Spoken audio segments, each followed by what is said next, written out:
A stranger was in my room at 3 a.m., she shook and said. I had nowhere else to go.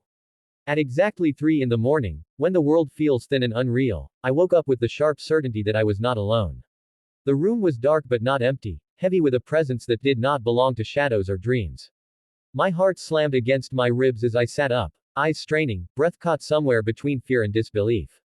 Then I saw her. A woman stood near the window, trembling so hard it looked like the air around her was shaking too. She was barefoot, her hair tangled, her clothes wrinkled and damp with sweat or tears. Her eyes met mine, wide and desperate, and in that moment before I could scream or move, I understood something terrifying and human at the same time.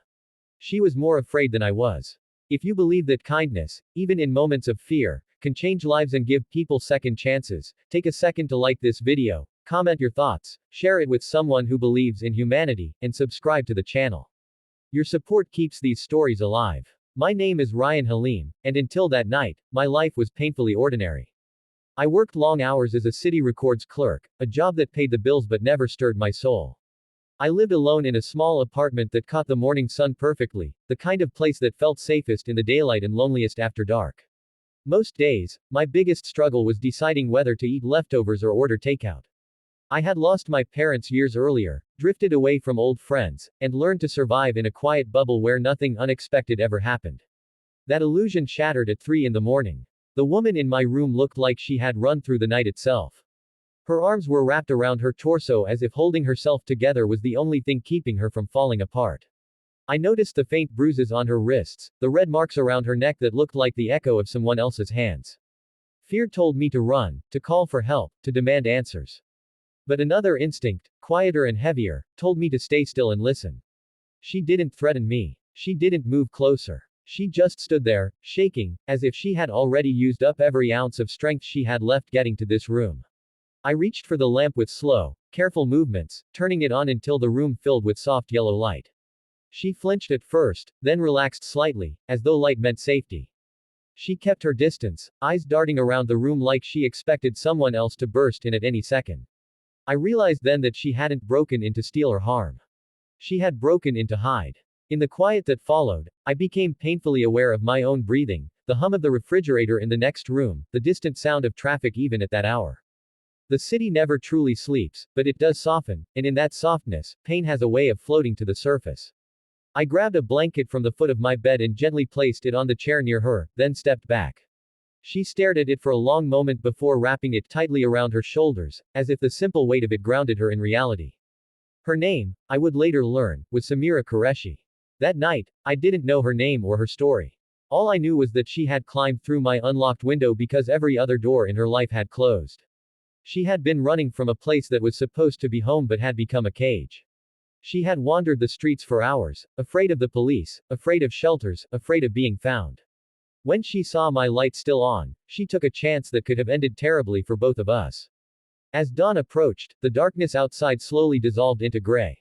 I made tea in the kitchen, the ordinary act feeling surreal after the terror of the night. When I handed her the cup, her hands shook so badly that some of it spilled onto the floor. She apologized silently with her eyes, shame written across her face. I told her it was fine, that floors could be cleaned, that people were harder to fix but more important. I don't know where the words came from. Maybe they came from the part of me that had been lonely for so long it recognized loneliness in others immediately. When the sun finally rose, the room looked different. Less threatening. More real. In the daylight, Samira looked younger than I had first thought, barely in her late 20s. There was intelligence in her eyes, and exhaustion so deep it felt like it had settled into her bones. She told me, slowly and carefully, about the life she had escaped from. A marriage that began with promises and ended with control. A family that told her to endure in silence. A system that asked too many questions and offered too few solutions.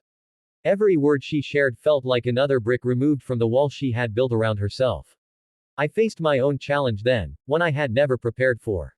I had to decide whether to involve authorities, whether to risk her safety for my own peace of mind, whether to turn her away now that the sun was up and my fear had faded. Responsibility is heavy when it lands in your lap without warning. I worried about doing the wrong thing, about making things worse, about being pulled into a situation bigger than my quiet life could handle.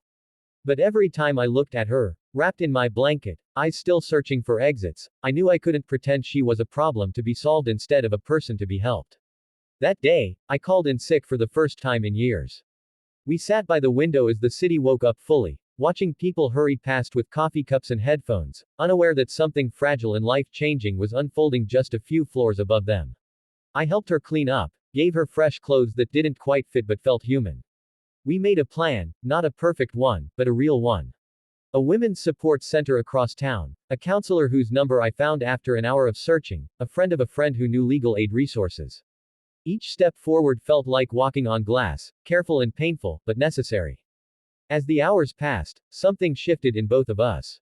Samira's shaking eased. Her voice grew steadier. She even smiled once, a small, uncertain curve of the lips that looked like sunlight after a storm. And in me, something I didn't know was broken began to mend.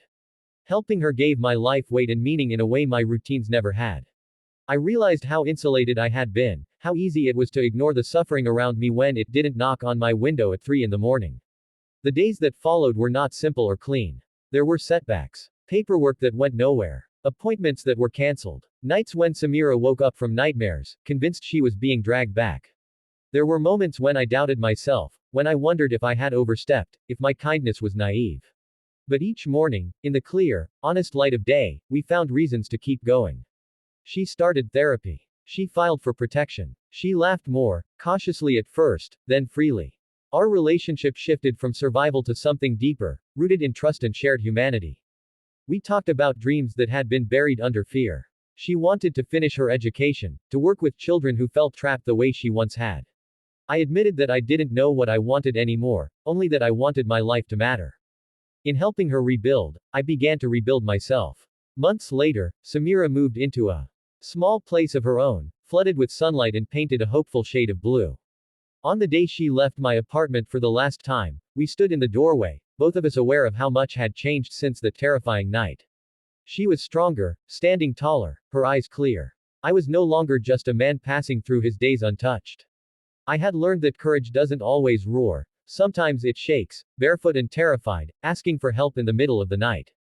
Just before the ending of this story, I have a special request for you. Please comment the word hope if you believe even one act of kindness can change a life. Now, when I think back to that night, it no longer feels like an intrusion. It feels like a turning point written into both our lives. A reminder that safety is something we can offer each other, that daylight has a way of revealing not just the world, but who we are capable of becoming. If this story touched your heart, if it made you feel something real, please like, comment, share, and subscribe. Your engagement tells these stories that they matter, and so do the people in them.